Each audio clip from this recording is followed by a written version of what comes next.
Hello दोस्तों, नमस्कार। आप सभी का स्वागत है कंचन लोकगीत में। तो कैसे हैं दोस्तों? आशा करती हूँ कि आप लोग बहुत अच्छे होंगे, स्वस्थ होंगे, मस्त होंगे। आप सबके प्यार आशीर्वाद से मैं भी बिल्कुल ठीक हूँ, स्वस्थ हूँ, मस्त हूँ। तो भैया अरे आज हम लेके आए यही बहुत प्यारा से देहाती नाच गीत। और जैसे कि आप सबके पता बा कि केकरे घरे में देवरानी जेठानी सासू से बैठा था, सबके जरने न रहा था। तो एक हम बहुत बढ़िया गीत लेके आए हैं। गीते से सहमत हो जाए तो बहुत बढ़िया कमेंट करत जाए। तो चलो ठीक है, हम गीत सुनावत ही।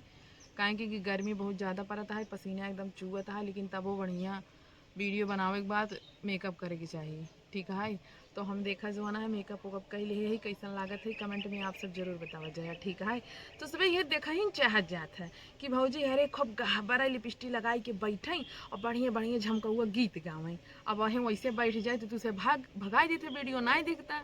तो ये मजबूरी है हमार मेकअप करे के, लिपस्टिक लगावे के। ठीक है, इतना गर्मी में ये सब तोहरे सबे खातिर लगावत है, तब वो ना सपोर्ट करबा भौजाई के तो बाप बेकार है। हाँ तो चलो पहले गीत सुना। ठीक। केकरा के लागल नजरिया हो, पिया गईल दुबराई। केकरा के लागल नजरिया हो, पिया गईल दुबराई। सासु जी खियावई ससुर जी लियावई, सासु जी खियावई ससुर जी लियावई। भाभी के बढ़ल परसनिया हो, पिया गईल दुबराई। भाभी के बढ़ल परसनिया हो, पिया गईल दुबराई। केकरा के लागल नजरिया हो, पिया गईल दुबराई। ननद पहिरावई देवर जिलियावई, ननद पहिरावई देवर जिलियावई।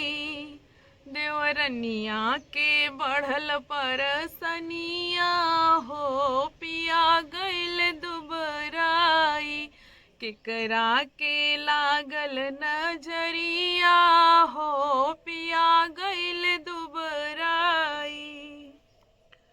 हम ही बनाई और हम ही खियाई, हम ही बनाई और हम ही खियाई। पड़ोसी के बढ़ल परसनिया हो, पिया गईल दुबराई। पड़ोसी के बढ़ल परसनिया हो, पिया गईल दुबराई। केकरा के लागल नजरिया हो, पिया गईल दुबराई। केकरा के लागल नजरिया हो, पिया गईल दुबराई। केकरा के लागल नजरिया हो, पिया गईल दुबराई। तो भैया अरे गीत हमार समाप्त हो गया। कैसन लाग कमेंट में जरूर बतावत जाया। सही में बतावत है, भगवान कसम बतावत है, बहुत मेहनत लागत है वीडियो बनावे में भैया। अरे इतना गर्मत बा, इतना पसीना चुअत बा, तो से का बताए, लेकिन देखात होई देखा है कुल एकदम भीज गया है, इतना पसीना हमारे चुअत है, टपकत है। और जोने जगह बैठी है ना रच्चो हवा बतास ना लागत है। काहे से अगर बहुत ज़्यादा हवा लागत ना तो वीडियो खराब हो जाता, वीडियो खरखराई लागत है। ठीक है, तो एक नाते इतना मेहनत करे थे, आप सब फुल सपोर्ट करत जा। अगर चैनल पे देखत आत गया सब्सक्राइब करत जा, फेसबुक पे देखत आत गया तो फॉलो करत जा। काहे सतावत आप भौजी के? हाँ, अब ना निक लागत है अब भैया। अरे जैसे बाटी वैसे न रहबे। तो से बहुत कमेंट करत जा तो भौजी तो आर तो बड़ा बड़ा बा। अरे तो का करी हो देवर पहुना लोग जब बटबे किरी बड़ा बड़ा, हमहू बड़ी के बाटी। हाँ ठीक है, दतवे ना बड़ा बड़ा बा, समझ जा। अब और कुछ ना कहा भाई, ठीक बनाए बहन लागब गरियावे। तो ऐसे बढ़िया बा कि सपोर्ट करा। वीडियो कैसन लाग कमेंट में जरूर बताओ जा, और आज हम कैसन लागत है यो बता दे जा। आला तो कैसे कोढ़ाई ले ठीक है, एकदम ओढ़ाई ले।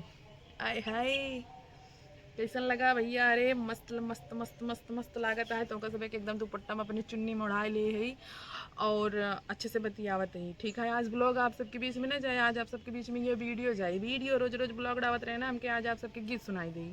ठीक बा। अरे दुल्हा के बहिनी गजबे छिनार घूमे चांदा बाजार साइकिल से। हाँ हाँ हाँ, दुल्हा के बहिनी नहीं नहीं नहीं, अरे देवर के बहिनी गजबे छिनार घूमे चांदा बाजार साइकिल से। जितना जने लाइक शेयर कमेंट न करबा ना तो सबके करी आई भाई, हम ऐसे गिन्नी गिन्नी गारी। तो ऐसे अच्छा बा कि भौजाई के सपोर्ट करा और बढ़िया बढ़िया चाप के कमेंट करा। ठीक बा। चल भैया, हंसी मजाक बहुत हो गया, लेकिन ये सब मजाक रहा। जौन है गारी गीत है हमरे से जब गाँव में बिया शादी पड़त है ना, तो वैसे अवधि गारी गीत गाए जाता। हाँ एकदम पसीना से भीज गई। तो चला भैया, अरे ये वीडियो यहीं पे बंद करत है। अगला वीडियो देखे खातिर फटाफट फॉलो कर ले जा, चैनल सब्सक्राइब कर ले जा। ठीक बा। जौन गलती के शुरू भाई है ओका माफ़ कर दे जाया। Bye bye, love you, Tata.